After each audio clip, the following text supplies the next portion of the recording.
अस्सलामुअलैकुम वरहमतुल्लाहि वबरकातुहू। जी तो बेटा 10th क्लास, जो आज का आप लोगों का मेन टॉपिक है ना, वो है रूल्स ऑफ नेमिंग वेरिएबल्स या वेरिएबल्स को नाम देने के कवानीन।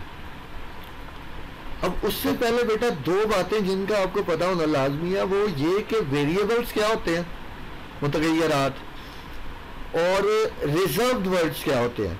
रिजर्व वर्ड्स या उनको उर्दू में ज़ख़ीरा अल्फाज कहते हैं। ये दो चीज़ें क्या होती हैं बेटा, उसकी डेफिनेशन देखने से पहले हम लोग पहले उस प्रोग्राम के ऊपर वापस जाते हैं जो हम लोगों ने एडिशन वाला एक प्रोग्राम लिखा था।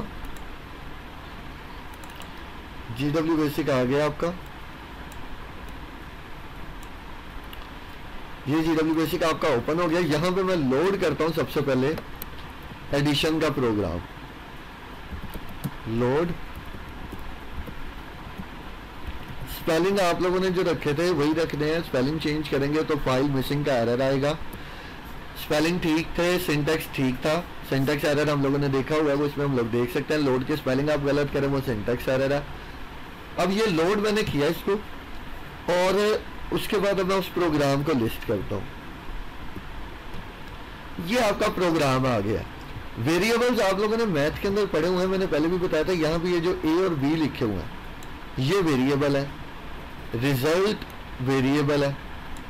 लेकिन अगर मैं बात करूं, यहां पे ये जो वर्ड लिखे हुए हैं एंड, प्रिंट,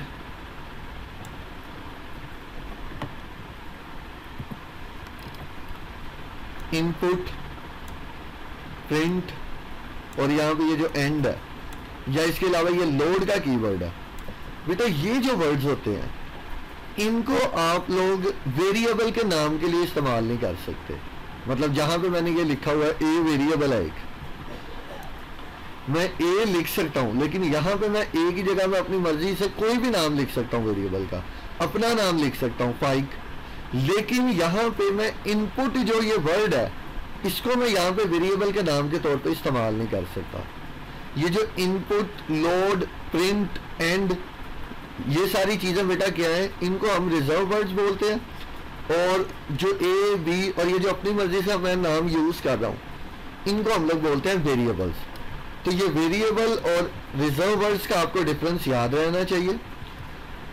सबसे पहले रिजर्व वर्ड्स प्री डिफाइंड इनका मीनिंग होता है, मतलब ये रिजर्व वर्ड्स क्या काम कर रहे हैं। जैसे वहां पे मैंने A लिखा, B लिखा, रिजल्ट लिखा, तो उनके अंदर मुझे पता है A के अंदर एक नंबर आ रहा है, B के अंदर एक नंबर आ रहा है, रिजल्ट के अंदर उन दोनों के ऐड करने से जो आंसर या रिजल्ट आ रहा है वो उसके अंदर सेव हो रहा है। लेकिन रिजर्व वर्ड्स के अंदर क्या होगा बेटा, पहले से डिफाइंड मीनिंग होंगे कि इनपुट क्या काम करेगा, इनपुट का जो वर्ड है वो क्या काम करेगा, ये मैं नहीं बताऊंगा।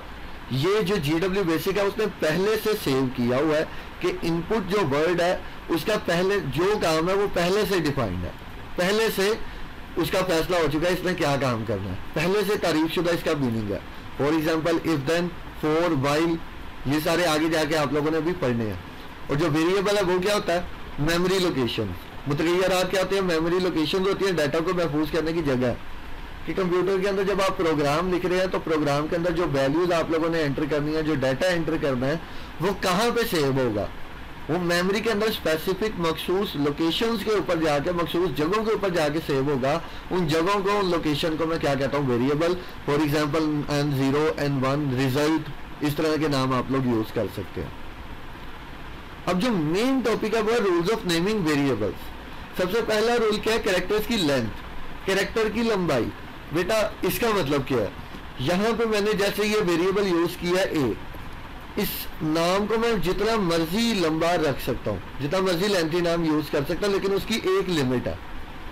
मैं 40 कैरेक्टर से ज्यादा का नाम यूज नहीं कर सकता। मतलब मैं ऐसा कोई वर्ड यूज नहीं कर सकता वेरिएबल के नाम के तौर पे जिसके अंदर आपके 40 से ज्यादा कैरेक्टर आ रहे हो। मतलब मैंने जैसे रिजल्ट है, मैं आंसर लिखता हूं ANSWER, तो इसके अंदर टोटल कितने कैरेक्टर्स आ रहे हैं, 1, 2, 3, 4, 5, 6। तो इस तरह से करते करते मैं 40 से ज्यादा कैरेक्टर यूज नहीं कर सकता। सबसे पहला रूल आप लोगों ने ये याद रखना। उसके बाद नेक्स्ट रूल क्या है, कंपोजिशन। जो वेरिएबल की कंपोजिशन क्या होती है, मतलब वेरिएबल के नाम के अंदर क्या क्या चीजें आ सकती हैं। कैरेक्टर्स आ सकते हैं एबीसी के, प्लस माइनस का सिंबल आ सकता है, मतलब यहां पे अगर मैं जो ए वेरिएबल मैंने यूज किया,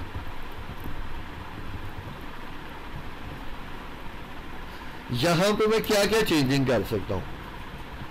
मैं यहां पे इसकी जगह यूज कर सकता हूं नंबर, एबीसी के लेटर तो आगे, यहां पे मैं 1 यूज कर सकता हूं, कोई सिंबल यूज कर सकता हूं नंबर 1, इसकी जगह पे मैं एंटर कर सकता हूं नंबर 2, नंबर, इस तरह से मैं वेरिएबल्स यूज कर सकता हूं। लेकिन इसमें क्या, किस बात का ध्यान रखना बेटा, पहला कैरेक्टर जो होगा ना हमेशा वो एबीसी का होगा, NN। यहां पे आप ऐसा नहीं कर सकते कि 1N लिख दें, आप सिर्फ और सिर्फ N1 लिख सकते हैं, नंबर 1 लिख सकते हैं, रिजल्ट 1 लिख सकते हैं। पहला कैरेक्टर लाजमी है कि एबीसी का होना चाहिए। उसके बाद चाहे आप लोग एबीसी का कैरेक्टर यूज करें ना करें, उसकी जगह कोई सिंबल यूज करें, कोई 1 2 3 नंबर यूज करें, कुछ भी यूज करें, तो इसके अलावा आप कुछ भी यूज कर सकते हैं, लेकिन पहला लेटर हमेशा एबीसी का होना लाजमी है। ये इसकी कंपोजिशन होती है। फर्स्ट कैरेक्टर आपको मैंने बता दिया क्या होना चाहिए, एबीसी का होना चाहिए। रिजर्व वर्ड्स, अब रिजर्व वर्ड्स का इस वेरिएबल के नाम के साथ क्या ताल्लुक है बेटा, याद रखनी है मेरी बात। जो रिजर्व वर्ड्स हैं उनको कभी भी आप लोग जो वेरिएबल के नाम के तौर पे यूज नहीं कर सकते, ठीक है। उसके बाद नेक्स्ट होता है बेटा type declaration character. Type declaration character क्या होते हैं, वो वेरिएबल के साथ उस वक्त यूज किए जाते हैं जब आप लोगों ने यूजर को रिस्ट्रिक्ट करना हो, यूजर के ऊपर एक रिस्ट्रिक्शन लगानी हो, एक पाबंदी लगानी हो कि वो वैल्यू सिर्फ और सिर्फ नंबर एंटर कर सकता है, या वो एबीसी के अंदर कोई लेटर एंटर कर सकता है, या फिर पॉइंट्स वाली वैल्यू एंटर कर सकता है या नहीं कर सकता, मतलब वेरिएबल किस तरह की वैल्यू एंटर करवा सकता है, उसका आंसर आपको टाइप डिक्लेरेशन कैरेक्टर देते हैं। वो क्या होते हैं, अब आगे बुक से। अब जखीरा अल्फाज है, उनकी डेफिनेशन आप लोग देख लें कहाँ से कहाँ तक करनी है। जखीरा अल्फाज या कीवर्ड्स ऐसे अल्फाज हैं जिनका मतलब बेसिक में पहले ही बयान किया कर दिया गया, इनका इस्तेमाल पहले से ही तयशुदा है और ये प्रोग्राम में किसी और मकसद के लिए इस्तेमाल नहीं हो सकते और ना ही इनके इस्तेमाल का मकसद तब्दील किया जा सकता। ये आप लोगों ने याद करनी है डेफिनेशन के तौर पे, और ये इसकी एग्जाम्पल या मिसाल है। उसके बाद मुतगय्यरात, मुतगय्यरात का मेमोरी लोकेशन, मेमोरी सेल्स, मुतगय्यरात को मेमोरी लोकेशन, मेमोरी सेल्स का नाम दिया जाता है जिनको प्रोग्राम के इनपुट डाटा को महफूज करने के लिए और प्रोग्राम के एग्जीक्यूशन के दौरान कंप्यूटेशनल नताइज को जखीरा करने के लिए इस्तेमाल किया जाता है। तो जैसा कि नाम से जाएगा, मुतगय्यर की कीमत प्रोग्राम की एग्जीक्यूशन के दौरान तब्दील हो सकती है। मुतगय्यर है, वेरिएबल है, आपको पता इनकी वैल्यू कांस्टेंट नहीं होती। अगर मुतगय्यरात को कोई कीमत ना दी जाए तो GW बेसिक अददी मुतगय्यर की कीमत 0 मुकर्रर करता है और स्ट्रिंग मुतगय्यर को कोई कीमत नहीं देता।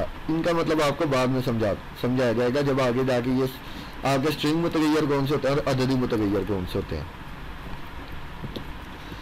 उसके बाद जो रूल्स हैं वो ये रूल्स हैं, टोटल 5 से 6 रूल्स हैं। ये 6 के 6 आप लोगों ने याद रखना। टाइप डिक्लेरेशन कैरेक्टर क्या होता है वो देख लें। मैंने कहा कि आप लोगों ने अगर एबीसी के लेटर सिर्फ और सिर्फ एंटर करवाने हैं तो उसके लिए जो वेरिएबल होता है वो स्ट्रिंग होता है, और उसको शो किस तरह से करते हैं, जब वेरिएबल का नाम लिखते हैं उसके एंड के ऊपर ये डॉलर का साइन आप लोग डाल देते हैं। इंटीजर कौन से होते हैं, सही आदाद। अगर आप लोग चाहते हैं 1 2 3 -1 2 3 इस तरह के नंबर्स आप लोगों ने एंटर करने हैं जिनमें पॉइंट्स वाली वैल्यू ना आए, तो उसके लिए आप लोग क्या करते हैं, इंटीजर वेरिएबल और 7% का साइन आप यूज करेंगे तो वो इंटीजर वैल्यू लेगा, उसके अलावा वो कोई वैल्यू एंटर नहीं करेगा। उसके बाद सिंगल प्रिसीजन और डबल प्रिसीजन क्या होते हैं, ये पॉइंट्स वाली वैल्यू के लिए होते हैं, और ये इंशाल्लाह नेक्स्ट लेक्चर में आपको बताया जाएगा इन दोनों में डिफरेंस क्या होता है।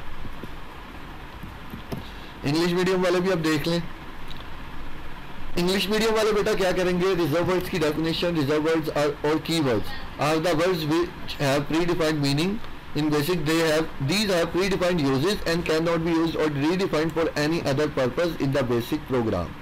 यहाँ तक, और उसकी डेफिनेशन ये होगी, और इसकी एग्जांपल्स के अंदर some of the keywords of basic are if, else, then, else, while, etcetera, ये आप लोगों ने लिखना है. और variable are named memory locations, ये इसकी डेफिनेशन आप यहाँ तक करेंगे. और उसके बाद ये पैराग्राफ आप लोगों ने याद रखना है, एग्जांपल आप लोगों ने अपनी तरफ से कोई भी लिखना नहीं है. उसके बाद बेटा ये आपके उस रूल्स हैं, ये आप लोगों ने अच्छी तरह याद रखने हैं. तो अब आगे रह गए टाइप डिक्लेरेशन कैरेक्टर. तो ये बेटा टाइप डिक्लेरेशन कैरेक्टर लिखे हुए हैं उसी तरह से जिस तरह से उर्दू मीडियम वालों को भी मैंने सब बुक से समझा दिया है. सेम वही चीज़ है कि स्ट्रिंग वेरिएबल क्या होता है, स्ट्रिंग लेंथ, नेम, नाम जिस तरह से आपका है वो क्या है, स्ट्रिंग वेरिएबल है. उसके बाद इंटीजर वेरिएबल, मार्क्स आपके 99 मार्क्स हो सकते हैं, 100 मार्क्स हो सकते हैं, 50 मार्क्स हो सकते हैं. पॉइंट्स वाले अगर मार्क्स ना हो तो वो परसेंटेज के साइन के साथ. और सिंगल पीसीएन, डबल पीसीएन आपकी जो होते हैं वो वेरिएबल्स इस तरह के होते हैं जो पॉइंट्स वाली वैल्यू स्टोर करते हैं. तो ये आपका टॉपिक था, इसको आप लोगों ने अच्छी तरह तैयार करना है. वेरिएबल और कीवर्ड्स की डेफिनेशन ये शॉर्ट में पूछी जा सकती है आपसे. हाँ, जो रूल्स हैं वो आपसे लॉन्ग में पूछे जा सकते हैं, तो उनको अच्छी तरह तैयार करना है. और कोई भी क्वेश्चन हो तो वो आप लोग पूछ सकते हैं. इंशाल्लाह जल्द अज जल्द उसका आंसर आप लोगों को दे दिया जाएगा. तो नेक्स्ट लेक्चर में इंशाल्लाह आपसे मुलाकात होगी. तब तक अपना बहुत ख्याल रखिएगा. Thank you very much. अल्लाह हाफिज़.